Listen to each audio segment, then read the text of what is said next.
Hello everyone. In the last lecture, we completed the clauses B to H of the section 26 and section 27. अगर हम closes की बात करें section 26 के close B बात करता था कि कुछ ऐसी statements which are made in the course of the business. उसके साथ हमने सेक्शन 14 19 क्लोज सी हमने रीड किया था। उसके साथ हमने देखा था कि against the interest of the maker अगर कुछ ऐसे एडमिशंस दिए गए हैं। उसके बाद हमने देखा था कि कोई पब्लिक राइट या पब्लिक कस्टम के ऊपर कुछ ओपिनियन किसी पर्सन का है। हमने देखा था कि यहाँ पे सिर्फ पब्लिक राइट और कस्टम की बात की गई है, not about the private right और कस्टम। और हमारे सेक्शन जो 11 थे उसमें क्या था, उसमें पब्लिक और प्राइवेट दोनों चीजें इंक्लूडेड थी। Next is clause E and F, which talks about the existence of the relationship, जिसमें हमने देखा था कि जो क्लोज ई है वहां पे ओपिनियन है उन लोगों के ऊपर जो भी लोग जिंदा हैं, और यहाँ पे ओरल हो चाहे रिटन हो। अगर हम क्लोज एफ की बात करें वहां पे है कि मरे हुए लोगों के बारे में हम बता रहे हैं, और इसमें सिर्फ रिटन फॉर्म में होनी चाहिए। हमने देखा था कि इसके साथ अपने सेक्शन 44 रीड करना है, जहाँ पे भी ओपिनियन ऑफ थर्ड पर्सन हम as to the existence of the relationship के बारे में हमने बात की थी। क्लोज क्लोज जी बात करता था relating to the transaction, and close एच दुनिया जुबान खुदा जुबान। उसमें हमने देखा था कि कंपोजिट ओपिनियन है किसी पर्सन का, ठीक है, किसी पर्सन का।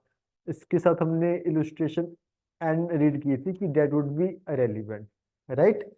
उसके साथ हमने देखा था अब हमारे पास था सेक्शन 27, जिसके अंदर क्या चीज थी कि कोई भी ऐसी स्टेटमेंट जो विटनेस ने कुछ एविडेंस दिया एंड अदर पार्टी के पास राइट एंड अपॉर्चुनिटी थी, ठीक है, तो उस विटनेस का स्टेटमेंट उसी केस की आगे वाली प्रोसीडिंग्स में यूज कर सकते हैं, या किसी और सूट में या किसी और केस में भी, सब्सिक्वेंट सूट या केस में भी उस स्टेटमेंट को यूज कर सकते हैं। कंडीशन क्या है कि एक तो पार्टी सेम होनी चाहिए, और एडवर्स पर्सन को राइट एंड अपॉर्चुनिटी मिली हो, एंड थर्ड वुड बी कि सब जो क्वेश्चन है वो क्या होना चाहिए, सब्सटेंशियली सेम होना चाहिए, राइट। हमने देखा था कि सेक्शन 27 में एक चीज एक्स्ट्रा थी। वो चीज क्या थी? Kept out of the way by the adverse party. Section 26 में ये चीजें नहीं थी, सेक्शन 27 में थी। हमने बात की थी कि जो सेक्शन 26 एंड 27 है, they are exception to the hearsay rule, right. Though they are hearsay, हम इनको फिर भी रेलिवेंट कर रहे हैं by invoking the principle of necessity, right. उसके बाद हमने देखा था कि जो सेक्शन हमारे पास 27 है, और एक तरफ हमारे पास section 335 of B N S S था, तो इनमें से कौन सा प्रिवेल करेगा? Section 335 will prevail over section 27, because BSA क्या है? एविडेंस लॉ का एक जर्नल लॉ है, राइट। तो हमारा सेक्शन 335 ओवर एड करेगा। इसके बाद हम आगे बढ़ते हैं सेक्शन 28 ऑनवर्ड्स। 28 की अगर आप ऊपर से आप इसकी इसकी डेफिनेशन देखोगे, entries in books of accounts when relevant. Entries कब रेलिवेंट होगी? Entries in the book of accounts, सिर्फ इसमें किसकी बात कर रहे हैं? Books of account. क्या कोई लूज पेपर्स बुक है? नो, ये बुक नहीं है। बुक का क्या मतलब होता है कि जो एक कंपाइल्ड हो, जो चीज एक कंपाइल्ड हो मींस कि जिसमें से पेज निकाला या डाला नहीं जा सकता। अगर निकाला भी जाता है तो पता लगता है कि वहां से पेज कोई निकाला गया है, राइट। तो कंपाइल्ड चीज को क्या कहते हैं? बुक कहते हैं। एंड क्या कहते हैं? Books of accounts. Account means कि जहाँ पे कुछ पेकुनरी या मनी की बात की गई है, सिर्फ हम उसको ही बुक्स ऑफ अकाउंट कहेंगे। अगर किसी होटल पे कुछ ऐसा रजिस्टर पड़ा है जहाँ पे एंट्रीज ऑफ द गेस्ट डाली जाती है, तो क्या वो बुक्स ऑफ अकाउंट है? वो नहीं है। So it means only books of account he cover होंगे हमारे सेक्शन 28 में। Books of accounts including those maintained in an electronic form regularly kept in the course of business. It means for instance कि अगर किसी hotel पे कोई register है जहाँ पे एंट्री के साथ साथ मनी भी डाली जाती है, गेस्ट ने मनी रिसीव्ड, ठीक है, और यहाँ पे in the course of business इसी रजिस्टर में रेगुलरली एंट्रीज की जाती हैं, ठीक है, then only that would be relevant. Regularly kept in the course of business are relevant whenever they refer to a matter into which the court has to inquire, right? But such statement shall not alone be sufficient evidence to charge any person with liability, which means कि section 27 दो ये जो ये evidence है ये relevant है, but इन्होंने इसी के अंदर हमें इसकी एविडेंशियरी वैल्यू बता दी, दैट इज कि इसकी एविडेंशियरी वैल्यू सब्सटेंटिव नहीं है। सिर्फ आप इसी के बेसिस पे आप कन्विक्शन किसी पर्सन को चार्ज नहीं लगा सकते, राइट? अगर हम बात करें कि जो हमारा सेक्शन 14 था, 14 is the genus which states की कॉमन सेंस में कोई भी चीज होती है वो जनरली झूठ नहीं होती है ना। हमने सेक्शन 14 हमने रीड किया था एडमिशन के एक सेक्शन पहले, ठीक है। वो क्या है, एक जीनस सेक्शन है, ठीक है, कोर्स ऑफ बिजनेस के ऊपर कि जनरली जो चीजें कोर्स ऑफ बिजनेस में होती हैं वहां पे कोई झूठ वगैरह नहीं होता, ठीक है जी। तो बुक्स ऑफ अकाउंट्स हमने देखा कि it does not include loose papers, ठीक है जी। उसके बाद हम देखते हैं कि इसकी एविडेंशियल वैल्यू हमने देख ली कि इसकी एविडेंशियल वैल्यू क्या है, कोरोबरेटिव है, नोट द सब्सटेंटिव। एक केसलो में था, एक केसलो में पूछा गया कि क्या जो स्पाइरल नोटबुक है क्या वो बुक है, तो it was stated in the case law of CBI versus Shukla in the case of VC VC Shukla 1998 supreme court, जिसमें बताया गया spiral binding is also a book, spiral binding is also a book. So it means कि जहां पे आप loose papers को bind down up कर देते हैं, so it becomes a book, right? Next, section 29, relevancy of entry, relevancy of entry in the public record or an electronic record made in performance of the duty. It means an entry in any public or other official book। यहाँ हम बात कर रहे हैं section 28 में क्या था कि चाहे किसी कोई प्राइवेट बुक्स ऑफ अकाउंट है चाहे कोई पब्लिक है, पर यहाँ पे हम सिर्फ बात कर रहे हैं सिर्फ पब्लिक रिकॉर्ड या बुक्स के बारे में।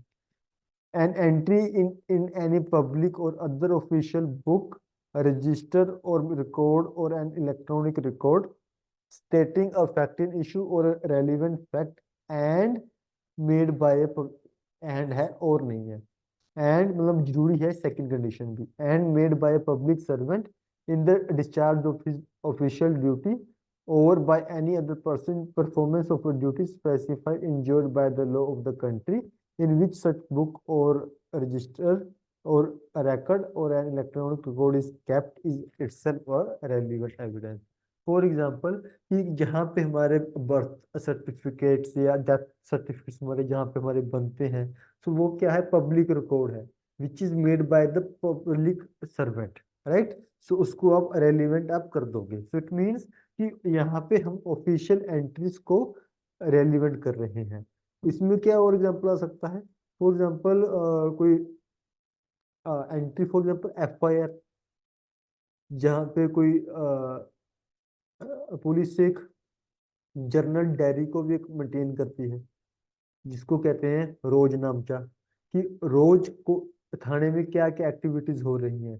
तो वहाँ पे सीरीज वाइज एंट्री होती है। फॉर इंस्टांस कि अगर कोई पुलिस ऑफिसर कोई पेट्रोलिंग पे जा रहा है, तो वो लिखेगा कि मैं इतने बजे पेट्रोलिंग पे गया, इस गाड़ी पे गया, इतने बजे मैं वापस आया, तो सारा एक रिकॉर्ड होता है। सो डेट वुड बी रेलिवेंट। और क्या हो जाएगा, किसी पटवारी ने कुछ रिकॉर्ड बनवाया है, that is also a relevant, right. Next, relevancy of statements in maps, charts, and plans. Statement of fact in issue or relevant facts made in any published maps, maps और charts, ठीक है जी, generally offered for public sale, और in और और plans made under the authority of the central government और the state government. तो मैं यहाँ पे सिर्फ गवर्नमेंट लिख रहा हूँ, तो इसमें दोनों चीजें इंक्लूड हो गई, right. As to the matters usually represented or stated in any such plans, charts or plans are themselves relevant fact। For instance कि कोई भी मैप है, जो किसी हमारे की कोई नक्शा है फॉर एग्जांपल, ठीक है, ये इंडिया का नक्शा, किसी स्टेट का कोई नक्शा है, तो कोर्ट उसको एज इट इज ले सकती है कि it is a relevant evidence, ठीक है जी। पर क्या कंडीशन क्या है कि मैप और चार्ट्स क्या होने चाहिए, पब्लिक सेल के लिए ओपन होने चाहिए। ऐसा ना हो किसी पर्सन ने बना के अपने ड्रॉर में रख रखा है तो वो भी रेलिवेंट होगा, नहीं। हम बात कर रहे हैं पब्लिक सेल के बारे में, ठीक है जी। और यहाँ बात कर रहे हैं मैप्स और प्लान्स जो गवर्नमेंट ने बनाए हैं। इट मीन्स कि गलती नहीं होती, गलती होने के चांसेस बहुत कम है, मतलब वो एक्यूरेट होंगे। तो क्या कोई हमारे पास ऐसी कोई प्रिजम्पशन वगैरह है? आप इसके साथ रीड करोगे सेक्शन 82 एंड 89। सेक्शन 82, अगर आप सेक्शन 82 में, सेक्शन 82 बात करता है प्रिजम्पशन की, हमने बात की थी। प्रिजम्पशन तीन टाइप की होती है, मे, शैल एंड कंक्लूसिव। ये कौन सी है? शैल, विच मीन्स कोर्ट को प्रिजम्पशन लेनी ही लेनी है, बट वो दूसरी पार्टी को अपॉर्चुनिटी देगी कि आप इसको रिबट आप इसको कर सकते हैं, ठीक है जी। The court shall presume that maps or plans purporting to be made by the authority of the central government or the any state government were so made कि उसी ने उन्होंने ही बनाए हैं, and are accurate, भी वो accurate हैं। But maps or plans made for the purposes of any cause must be approved to be accurate। It means कि हम बता रहे हैं भी जो मैप और बनाए वो ठीक है, बट हम जिस पर्पस के लिए बना है हम उसके ऊपर कोई प्रिजम्पशन नहीं ले रहे, वो आपको प्रूव करना पड़ेगा, राइट। सो हमारे पास यहाँ पे एक प्रिजम्पशन है। Next is section 89। 89 बात करता है presumption as to books, maps or charts. The court may presume that any book to which it may refer for information on matters of public or general interest, and that any published map or chart, the statement of which are relevant facts and which is produced for its inspection, was written and published by the person, कि उसी ने ही लिखी है और इतने और ये तब लिखी थी और वहां लिखी थी, and at the time and place by whom at which it proposed to be written or published, ठीक है जी। तो ये कौन सा है? मे प्रिज्यूम। 82 में क्या था? शैल प्रिज्यूम, राइट। कि आप इसकी प्रिजम्पशन कोर्ट ले सकता है, मे में ले सकता है, कोई जरूरी नहीं है, बट उसमें क्या है, शैल में आपको लेनी ही पड़ेगी, ठीक है जी। Next, section 31, relevancy of statements as to fact of public nature mentioned contained in certain acts or notification, ठीक है जी। इसमें क्या चीज होगी भी? फैक्ट्स ऑफ पब्लिक नेचर अगर हम बात करें, ठीक है, facts of public nature, any statement of it made in the recital contained in any state or central act or to any in a central government or state government notification appeared in the respective official gazette or in any printed paper or in electronic or digital form purporting to be such a gazette is a relevant fact। ये कहते हैं कि कोई भी legislature क्या बनाता है, legislature act बनाता है, एक्ट पास करते हैं। एग्जीक्यूटिव क्या करता है, एग्जीक्यूटिव क्या करता है, नोटिफिकेशंस पास करते हैं। तो ये कह रहे हैं कि जो भी वो कर रहे हैं हम उन्हें रेलिवेंट फैक्ट उनको हम मानेंगे। ठीक है जी। तो इसके ऊपर हमारे पास क्या कोई प्रिजम्पशन है कि क्या ये ठीक है? हाँ जी, हमारे पास प्रिजम्पशन है under section 80 of the BSA which talks about the shelf presumption. अगर आप सेक्शन 80 को ओपन करोगे, वहां पे आपके पास लिखा हुआ है कि the court shall presume the genuineness of every document purporting to be official gazette or to a newspaper or a journal of every document purporting to be a document. So it means कि document directed by any law or to be kept by any person if such document is kept substantially in the form required by law and is produced from the proper custody। Means कि जो act या कोई notification पास हो रही है, अगर वो सिर्फ जहाँ पे रखी जाती है, अगर आप उसको प्रॉपर कस्टडी में वो थी, मीन्स को टेम्परिंग वगैरह किसी पर्सन ने नहीं की, आप उसी को पेश करके लेके आते हो कोर्ट में, देन कोर्ट उसको शेल प्रिजम्पशन लेगा कि ये जेन्यून है। ठीक है जी। और इसकी रेलिवेंसी कहाँ पे है? सेक्शन 31 में हमारे पास इसकी रेलिवेंसी है। Right. Section 32 relevancy of statement as to any law contained in law books including electronic or digital form। ये क्या कहते हैं कि when the court has to form an opinion as to the law of any country, ठीक है जी, any statement of such law contained in a book purporting to be the printed or published including in electronic or digital form under the authority of the government of any of such country. For example कि हम कह रहे हैं कि sir section 4 of BSA में जो Juste की जो एक डेफिनेशन है वो ये है, आप कोर्ट में उसको फोटोस्टेट करके उसको ले गए, तो क्या वो रेलिवेंट होगी? No, it is not relevant. क्यों? क्योंकि हमें सेक्शन 32 कह रहा है कि आपको फोटोस्टेट जेरोक्स आपको नहीं लेके आनी, आपको क्या लेके आना है कि वो बुक लेके आनी है, ऐसा जो बेरेक्ट, जो कि किसी गवर्नमेंट बॉडी ने ही, किसी अथॉरिटी ने ही पब्लिश किया हो। एवरी जैसे हम पढ़ते हैं यूनिवर्सल की होगी या कुछ और होगी, है ना, तो वो अथॉरिटी ऑफ गवर्नमेंट नहीं है, वो एक प्राइवेट बॉडीज हैं जो कि एक बुक छाप रहे हैं और हमें सेल कर रही हैं। राइट। तो अगर आपको कोई जजमेंट, फॉर एग्जांपल, जैसे क्या होता है कोर्ट में, हम किसी सुप्रीम कोर्ट की या हाई कोर्ट की जजमेंट्स को हम रेफर करते हैं, ठीक है जी, तो हम उनका रेफरेंस देते हैं, तो क्या आपको क्या आप नेट से उसका जेरोक्स निकाल के उसको आप एज इट इज आप दे सकते हैं? नो। तो हमारा लॉ क्या कहता है कि जो कि कोई बुक्स है, फॉर एग्जांपल एआईआर होते हैं, गवर्नमेंट के एआईआर होते हैं कि उनमें सारा रिकॉर्ड होता है, ऑल इंडिया रिपोर्टिंग होती है वहाँ पे, सुप्रीम कोर्ट के जितने भी केसेस होते हैं तो वहाँ पे छापे जाते हैं। तो पहले क्या होता था, अब तो चलो इंटरनेट वगैरह आ गया, पहले क्या था कि जो एडवोकेट्स थे वो सारी की सारी बुक कोर्ट के पास लेके जाते थे। तभी आप देखते होगे कि जब भी पहले वाली मूवीज में या जो पुराने एडवोकेट्स हैं वो अभी भी मोटी मोटी बुक्स को कोर्ट में लेके जाते हैं कि आप उन और जजेस को वही बुक में से रेफर करवाते हैं भी, ये इस जजमेंट में ये दिया हुआ है। तो अभी क्या होता है, तो अभी सुप्रीम कोर्ट ने कई जो वेबसाइट्स हैं, ठीक है, सिर्फ उन्हीं के ही वहाँ के ही जेरोक्स को वो सही मानते हैं। For instance SCC online, Indian कानून, इसके लिए हमारे पास लो लो फाइंडर एक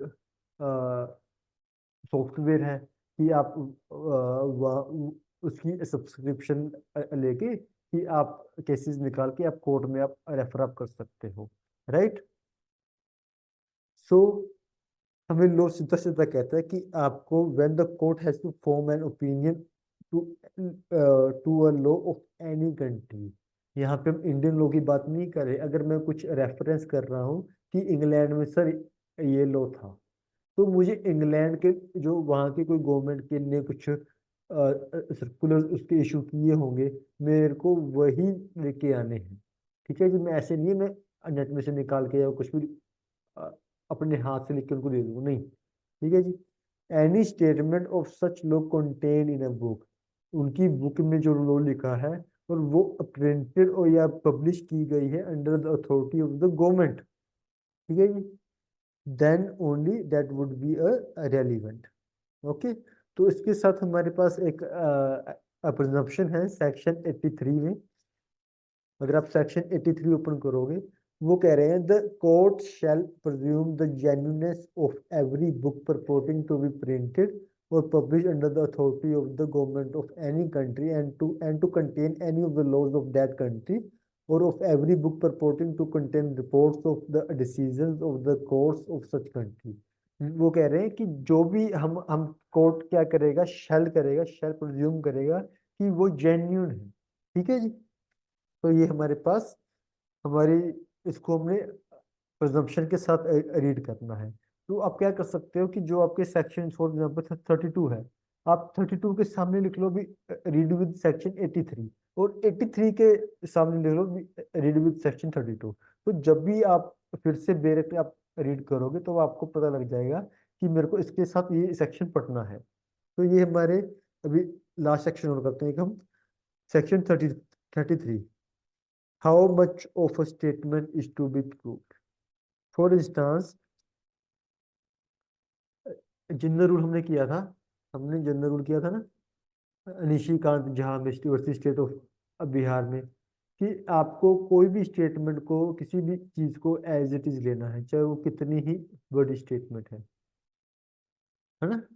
आपको यहाँ से लेके यहाँ तक आपको सारी स्टेटमेंट को रिकॉर्ड में लेना है।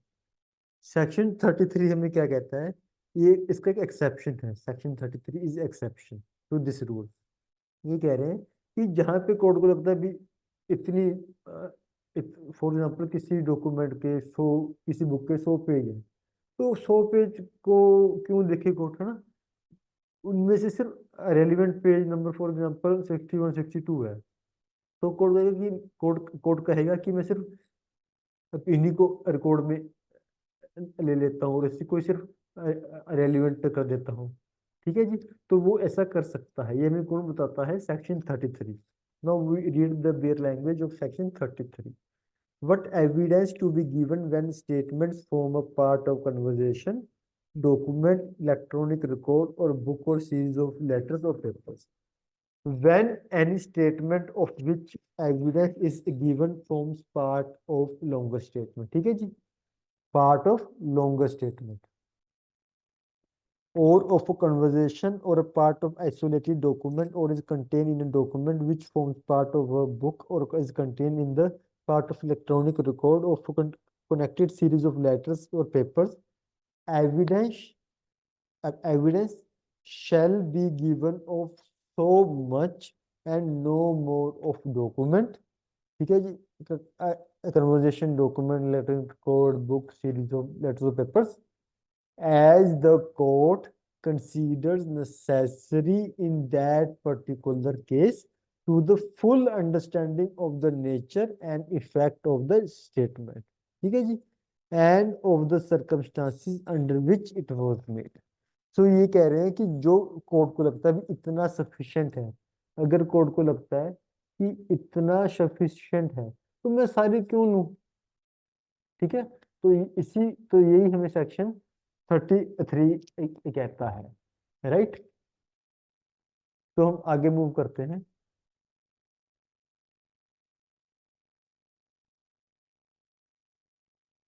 Section 34 onwards. अगर मैं बात करूं सेक्शन 34 की, सेक्शन 34 से लेके 38 तक जजमेंट्स की बात करते हैं। अभी हमने क्या किया था, सेक्शन 28 से लेके 33 हमने मिसलेनियस चीजें लिखी थी। तो अभी ये एक टॉपिक स्टार्ट होगा, judgements of courts when relevant. तो आप इसकी जो इसका टाइटल है, judgements of court when relevant, तो आप इसके टाइटल से ही देख सकते हो कि जनरल रूल क्या है कि जजमेंट्स वैसे रेलिवेंट नहीं होती, बट क्या है, व्हेन रेलिवेंट, कि हम जहां हम आपको बता रहे हैं सिर्फ वहीं पे रेलिवेंट है, अदरवाइज रेलिवेंट नहीं है। राइट। तो आपको इसके टाइटल को भी देखना है ना, वो क्या कह रहा है। ठीक है, इसके वेरी इथोस, एक एक वर्ड के पीछे कुछ ना कुछ है, तो आपको एक एक वर्ड की इंटरप्रिटेशन देखनी है, उसको किस वे में लिखा गया है। तो judgements of courts when relevant, कि ऐसे तो रेलिवेंट नहीं है, बट जहां हम आपको बता रहे हैं अंडर सेक्शन 34 से लेके 38 तक सिर्फ वहीं वहीं पे जजमेंट्स रेलिवेंट है। तो हम स्टार्ट करते हैं। Section 34, the existence, the previous judgments relevant to bar second suit और ट्रायल। ठीक है जी, ये कहते हैं the existence of any judgment order और decree which by law prevents any court, any court mean चाहे वो सिविल है चाहे वो क्रिमिनल है, दोनों पे एप्लीकेबल होगा section 34, from taking cognizance of a suit और होल्डिंग अ ट्रायल। जहां पे फॉर एग्जांपल ये बात कर रहे हैं रेस जुडिकाटा की। रेस जुडिकाटा का क्या मतलब है कि फॉर इंस्टांस कि हम ए ए और बी के बीच में कोई केस चल रहा था, इसका कोई जजमेंट आ गई। ठीक है जी, इनका जो इशू था वो डिसाइड हो गया। अभी ए ने फिर से बी पे केस डाल दिया, तो ए कहेगा यार पहले हो तो गया, आप मुझे फिर से कर रहे हो। तो कोर्ट हमें बार करता है, कोर्ट कहता है भी आपको ऐसा नहीं करना है। इससे क्या है, एक तो जो वो दूसरी बी पार्टी है उसको परेशानी होगी, उसको एक उसको प्रेजुडाइज होगा, और एक कोर्ट का टाइम भी खत्म वेस्ट होगा, कोर्ट का टाइम और मनी वेस्ट होगा। सो सो इट, इसका मतलब ये है res judicata. Section 11 of CPC ये बात करता है। अगर मैं बात करूं, हमने बात की थी एनी कोर्ट, सिविल हो चाहे क्रिमिनल हो। क्रिमिनल में बात करते हैं डबल ज्योपर्डी। इसका क्या मतलब है, सेम मतलब है, सिमिलर मतलब है, जो कि रेस जुडिकाटा है। फॉर इंस्टांस कि अगर बी को एक बार चोरी के लिए कन्विक्ट कर दिया, तो आप उसको फिर से उसी चोरी के लिए आप उसको कन्विक्ट आप नहीं कर सकते। ठीक है जी। तो ये था हमारा सेक्शन 34 में जो बात करते हैं फ्रॉम टेक, जब भी फॉर एग्जांपल अभी बी के ऊपर उसने सेकंड केस डाल दिया ए ने। ठीक है, तो बी क्या करेगा, वो फर्स्ट केस की जजमेंट लेके आएगा कि देखो जी इसमें तो ये तो पहले हो चुका है ना, तो हम आप उस जजमेंट को आप रेलिवेंट कर सकते हो। सो इट मीन जब आपसे अगर प्रीलिम्स में अगर आपसे क्वेश्चन पूछ लें कि रेस जुडिकाटा के बारे में कौन सा बीएसए का सेक्शन बात करता है, सेक्शन 34, राइट।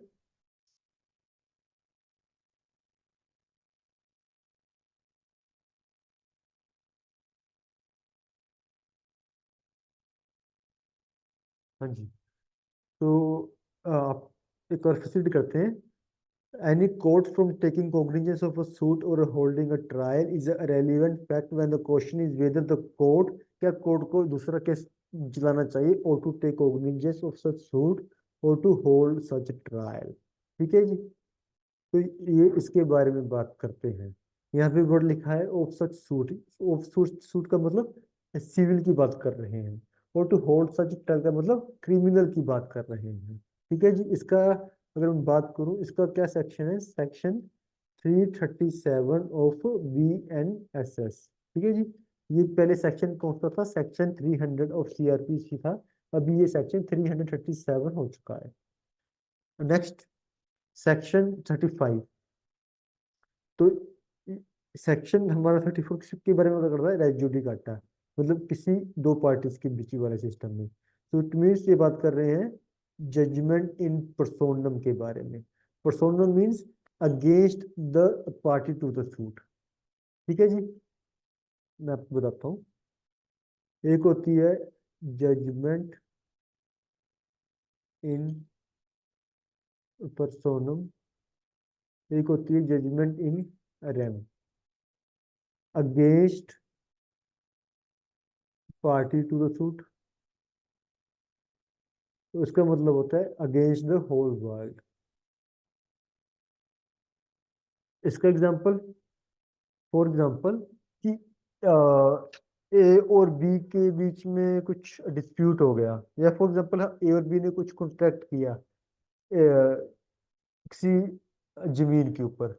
ए ने सूट फाइल कर दिया कि ये अभी उस जमीन की मेरे मेरे नाम पे रजिस्ट्री नहीं करवा रहा, उसने स्पेसिफिक परफॉर्मेंस का सूट फाइल कर दिया, उसके फेवर में जजमेंट आ गई। तो it is judgment in rem, it binds the B person, right, it is not, it does not bind the other party, right. अगर मैं बात करूं जजमेंट इन रैम के बारे में, जजमेंट इन रैम मीन्स कि वो सभी वर्ल्ड, सभी पर्सन को बाइंड करेगा, चाहे वो पार्टी टू द सूट वो नहीं थे। फॉर इंस्टांस कि डिवोर्स डिक्री, वाइफ ने हस्बैंड से डिवोर्स ले लिया, ठीक है जी। तो जो वाइफ ने, now wife has, now wife का क्या स्टेटस है, डिवोर्स्ड, कि अभी वो फिर से मैरिज कर सकती है। तो कोई तीसरा पर्सन आके ये नहीं कह सकता कि ये तो ये मैरिड है। तो she is divorced against whole the world, ठीक है जी। तो वो क्या है, जजमेंट इन रैम। तो सेक्शन 35 बात करता है जजमेंट इन रैम के बारे में।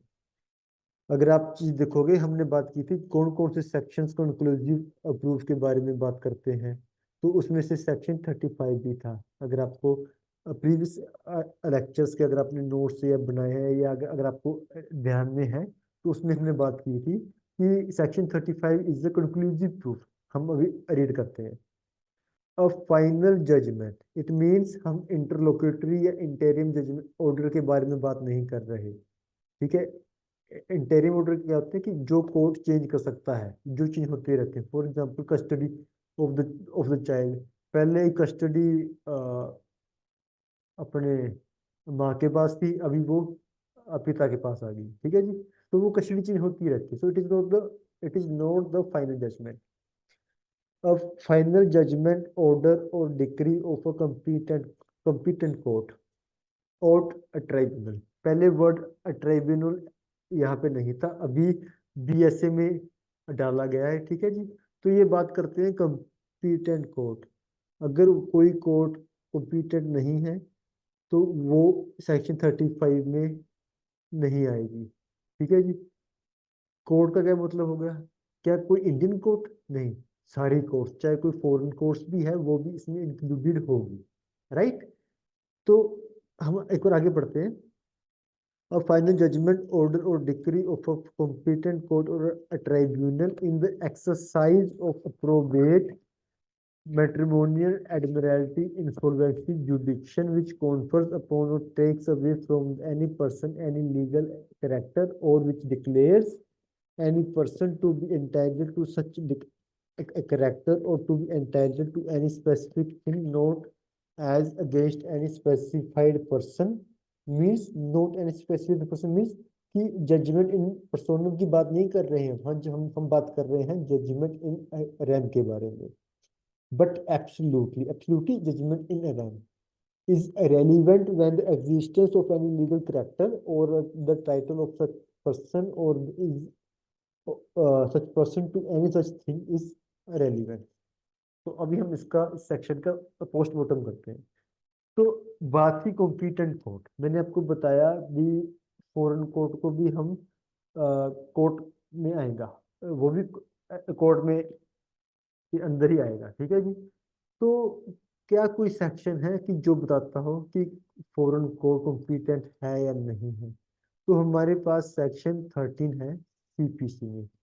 उसमें ए से लेके एफ तक पॉइंट्स बताएंगे, कंडीशंस बताई गई हैं कि अगर ये सारी छः की छः फुलफिल हो रही हैं, then only such foreign court is the competent court. ठीक है जी, तभी उसकी जजमेंट को हम सही मानेंगे, हम उसको एग्जीक्यूशन में डाल सकते हैं इंडिया में, कि अगर उसने इन छह चीजों को फुलफिल कर दिया, तभी उसी फॉरेन कोर्ट को हम कॉम्पिटेंट कोर्ट हम उसको मानेंगे, नहीं तो हम अदरवाइज हम उसको कॉम्पिटेंट कोर्ट हम उसको नहीं मानेंगे। ठीक है जी। इन एक्सरसाइज ऑफ अप्रोबेट, अप्रोबेट का क्या मतलब होता है? अप्रोबेट का मतलब होता है, फॉर एग्जाम्पल कोई विल है, कभी भी हमें विल से राइट्स नहीं मिलते। जब विल को एग्जीक्यूट किया जाता है तो कोर्ट उसे एक अप्रोबेट ऑर्डर पास करता है, विच मीन्स कि विल को लीगल सर्टिफिकेशन देते हैं। ठीक है जी, विल को कंप्लीट एक सर्टिफिकेशन देते हैं। ठीक है, देन तो जो ये प्रोबेट की जो एक जजमेंट आती है, this confirm the authenticity of the will. ठीक है जी, and it binds whole whole the world, not the party to the wills. ठीक है, not the party to the suit. तो जब भी विल का जो एक अप्रोप्रिएट ऑर्डर आता है, ठीक है, वो विल की ऑथेंटिसिटी को बताता है। तो कोई भी पर्सन आगे, थर्ड पर्सन आके ये नहीं कह सकता भी सर वो विल तो जाली थी। अगर ऑर्डर आ गया, it is a conclusive proof, इसमें लिखा है ना, is relevant such judgment order और decree is a conclusive proof, किस चीज का? जो चीज आगे बताई गई है। तो सो it is a conclusive proof, which means कि आप इसके अगेंस्ट एविडेंसेस लेके ही नहीं आ सकते, जो एक बार कह दिया सो कह दिया। ठीक है जी। यहाँ पे हम इन्वोक करते होते हैं जब भी हम प्रिजम्पशन ऑफ लॉ, हम इररिबटेबल प्रिजम्पशन पढ़ते हैं, वहां पे हम इन्वोक करते हैं पब्लिक पॉलिसी को। ठीक है जी। आगे आ गया मैट्रिमोनियल। मैट्रिमोनियल में क्या आ गया? For example divorce. मैंने आपको पहले एग्जांपल दिया था कि डाइवोर्स की जो अगर कोई जजमेंट आ गई, that is binding against the whole world. ठीक है जी। तो इसमें हमने देखा था कि फाइनल जजमेंट की बात करते हैं, नोट द इंटरलोक्यूटरी या इंटेरियम के बारे में बात करते हैं। अगर मैं बात करूं कि अगर हमारे पास मैट्रिमोनियल में सिविल पर्सनल लॉ भी है एंड सेकुलर लॉज भी है। ठीक है, और secular law is special marriage act, personal law is Hindu marriage act, हम मुस्लिम का लॉ हो गया, क्रिश्चियंस का हो गया, पारसी का हो गया, Parsi marriage and divorce act. ठीक है जी। तो इस ये तो हो गए हमारे पर्सनल लॉज, ये हो गए सेकुलर लॉज। इसके साथ साथ अगर हम बात करें क्या क्या मैटर्स होते हैं मैट्रिमोनी में, अगर आप अपना माइंड अप्लाई करें, क्या क्या चीज इसमें कवर होगी? पहली चीज कवर क्या होगी? डिवोर्स हो गया, ठीक है जी, मेंटेनेंस हो गया, कस्टडी होगी। सेम चीज में इसमें भी मैं बात करूं, जैसे कि फॉर एग्जांपल हमारे पास section 144 B N S S है, जो पहले क्या था, सेक्शन 125 था, जो बात करता है मेंटेनेंस की। तो वो भी मैट्रिमोनियल इशू ही आ गया, राइट? तो जैसे मैंने आपको बताया था कि मेंटेनेंस क्या है, एक इंटरलोक्यूटरी ऑर्डर है कि ये चेंज होता रहता है। फॉर इंस्टांस कि सेक्शन 125 सीआरपीसी में बताया गया था कि ऐसे करके आप मेंटेनेंस दे सकते हो। सेक्शन 127 में बताया था कि आप उसको चेंज कर सकते हो, अल्टरेशन आप लेके आ सकते हो अमाउंट ऑफ मेंटेनेंस के बारे में। तो it means it is not the final judgment. Likewise जो यहाँ पे भी मेंटेनेंस की जो ऑर्डर आता है सेक्शन 24 में या 25 में, तो वो भी क्या है, अब हमारे पास फाइनल जजमेंट नहीं है। सो इट मीन्स कि वो चीज क्या चीज है हमारे पास, it is it is not covered by section 35 of the BS. आगे हम बात करते हैं एडमिरल्टी। एडमिरल्टी का मतलब क्या होता है? पानी से संबंधित मैरीटाइम मैटर्स। फॉर एग्जांपल कोई शिप है, शिप की ओनरशिप का अगर कोई मैटर है, तो वो भी किसमें कवर होता है? एडमिरल्टी में। तो कुछ भी अगर कोई ऐसी कोई जजमेंट आती है, तो तो वो क्या होगी? कंक्लूसिव अप्रूव होगी अंडर सेक्शन 35, राइट। अगर मैं बात करूं एडमिरल्टी के बारे में, तो इसकी कोर्ट्स कौन होती है? जनरली जो एडमिरल्टी पावर्स हैं वो हाई कोर्ट को दी गई हैं, ठीक है जी, अंडर द लॉ ऑफ। अगर मैं लॉ की बात करूं कि एडमिरल्टी का क्या कोई लॉ है हमारे पास? हाँ जी बिल्कुल है, एडमिरल्टी इसका लॉ का नाम है, आप लिख सकते हो। जब भी आपको कुछ ऐसा कुछ क्वेश्चन आ जाए, अगर आप ये चीजें आप लिख के आओगे एग्जाम में, तो ऑब्वियसली बात है अभी एग्जामिनर सोचेगा कि स्टूडेंट को ये चीजें भी पता है, क्योंकि ये चीज तो कोई ही लिखेगा। The Admiralty jurisdiction and settlement of maritime claims act and it is of 2017, ठीक है जी। आगे हम बात करते हैं इंसॉल्वेंसी के बारे में।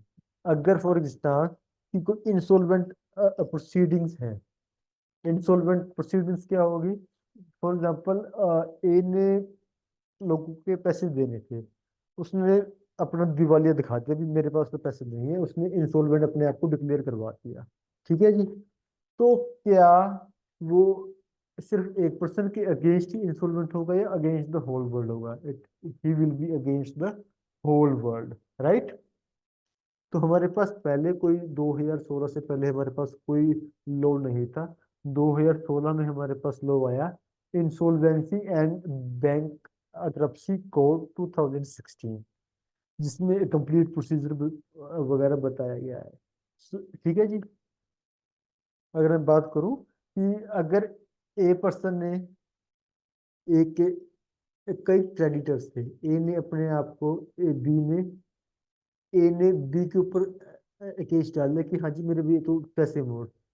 बी ने अपने आप को इंसॉल्वेंट डिक्लेयर करवा दिया कि मेरे पास तो नहीं है, उसने अपना दिवालिया दिखा दिया, ठीक है। तो अभी क्या वो इंसॉल्वेंट सिर्फ ए के अगेंस्ट है जो उसके, या बी के जो दूसरे क्रेडिटर्स है, for example C, D, E, F, G जो भी है, क्या वो भी केस डाल सकते हैं? नहीं, क्योंकि 2016 जो कोड है वो कहता है कि बंदा जब इंसॉल्वेंट हो गया, he will be insolvent against the whole world, ठीक है।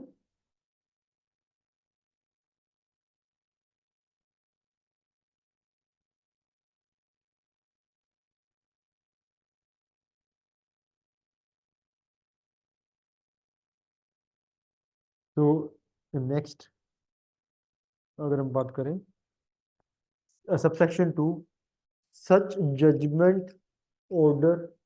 तो इसको आपके लिए एग्जाम में क्या क्वेश्चन आ सकता है? सबसे पहले क्वेश्चन आ सकता है कि सेक्शन, अगर मैं प्रीलिम्स की बात करूं तो आपसे क्वेश्चन आ सकता है कि कौन सा सेक्शन बात करता है एक्सक्लूसिव ट्रूथ के बारे में, सेक्शन 35।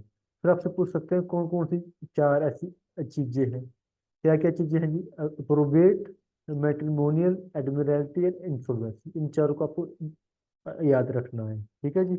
अगला आगे सबसेक्शन 2। और थर्ड क्वेश्चन इज कि सेक्शन 35 किससे डील करता है? जजमेंट इन रैंप से, ठीक है।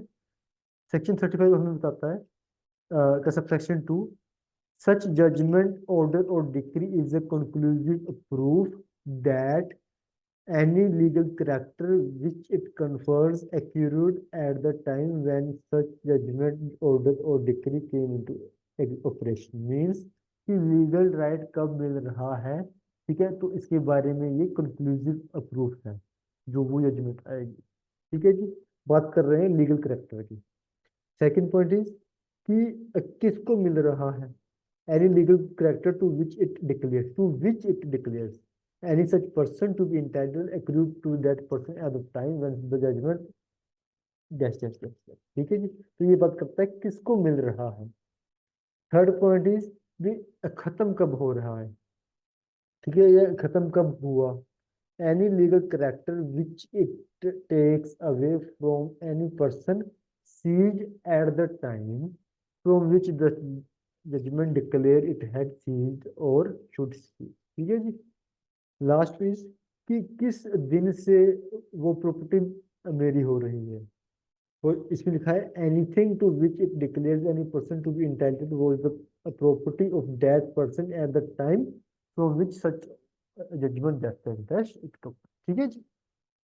तो सेक्शन जो इन चार चीजों का जो जजमेंट आएगी ऊपर वाली, वो क्या होगी, कंक्लूसिव प्रूफ होगी। Right. Next is section 36। Section 36 किस बारे में बात करता है, पब्लिक नेचर के बारे में। सेक्शन 34 के इस बारे में बात करता था जजमेंट इन अरेम या रे जुडिकाटा के बारे में, judgment in in person sorry. Section 35 किसके बारे में बात करता था, जजमेंट इन अरेम के बारे में। सेक्शन 36 किसके बारे में बात करता है, पब्लिक नेचर के बारे में। तो ऐसे करके आपको सेक्शन भी आपको याद हो जाएंगे। ठीक है जी। सेक्शन 36 क्या कहता है, relevancy and effect of judgments, orders or decrees other than those mentioned in section 35 are relevant। कि जो 35 के में नहीं आ रही वो चीजें, वो जजमेंट्स रेलिवेंट होगी if they relate to matters of public nature relating relevant to an inquiry, but such judgment, order or conclusive decrees are not conclusive। कि वो conclusive नहीं होंगे, वो रेलिवेंट होंगे। फॉर एग्जाम्पल, ये हम इसमें एग्जाम्पल ले सकते हैं कि कोई एक पब्लिक वे है, पब्लिक एक कोई रास्ता है। ठीक है जी। ए और बी का कोई, ए एंड बी का कोई सूट हो गया। ए कह रहा है कि ये पब्लिक, कि ये कोई पब्लिक वे, ये तो पब्लिक वे है, कि इस पे, इससे जाने का मेरे पास अधिकार है। बी कहता है कि ये तो जो एक प्रॉपर्टी है, ये तो प्रॉपर्टी मेरी है। ये जजमेंट बी के फेवर में आ गई। ठीक है। बट अभी इसके बाद किसी एक्स वाई जेड ने फिर से केस डाल दिया बी के ऊपर कि जो ये जमीन है, जो ये रास्ता है, ये तो ही पब्लिक रास्ता है, ये आपका ऊपर नहीं है। तो इट मीन्स कि जो ये जजमेंट है, this judgment would be relevant here in the subsequent suit. But इसमें एक कंडीशन क्या है, क्या रेजुडिकाटा लगेगा, रेजुडिकाटा नहीं लगेगा। क्यों नहीं लगेगा, बिकॉज पार्टी सेम नहीं है। चाहे फैक्ट, चाहे फैक्ट इन इशू या क्वेश्चन सेम है, बट पार्टी सेम नहीं है। एंड सेकंड एसेंशियल इज कि पब्लिक नेचर के बारे में हम बात कर रहे हैं। So res judicata will not apply in cases of the public nature. Right.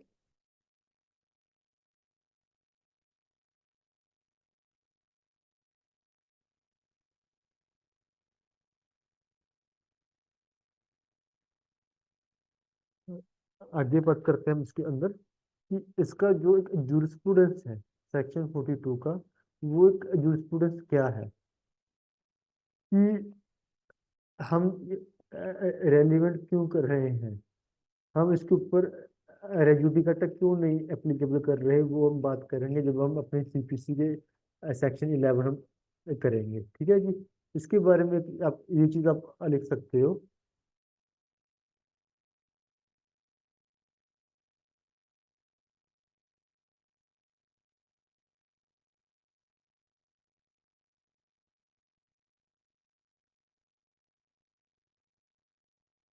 आप इसमें लिख सकते हो, judgment which was relating to the public right, a judgment which was relating to the public right declared earlier would not be a conclusive proof of that public right in subsequent suit.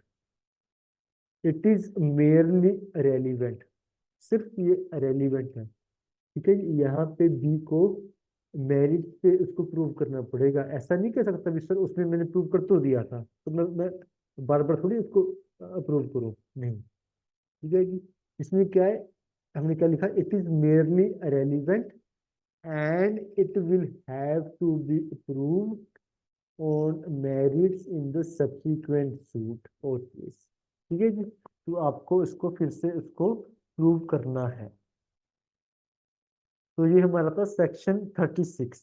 अगर आप इसकी illustration read करोगे, A sues B for trespass on his land, B alleges the existence of a public right of the way over the land। B कहता है कि ए ने B के ऊपर सूट फाइल कर दे कि तूने मेरे जमीन पे ट्रेसपास किया है। बी कहता है भी ये तो भी पब्लिक राइट है, जिसको ए डिनाई करता है। The existence of a decree in favour of the defendant in a suit by B against E. कोई पहले ए और सी के बीच में कुछ मसला हो गया था, जो उसकी एक जजमेंट है, ठीक है जी, दैट वुड बी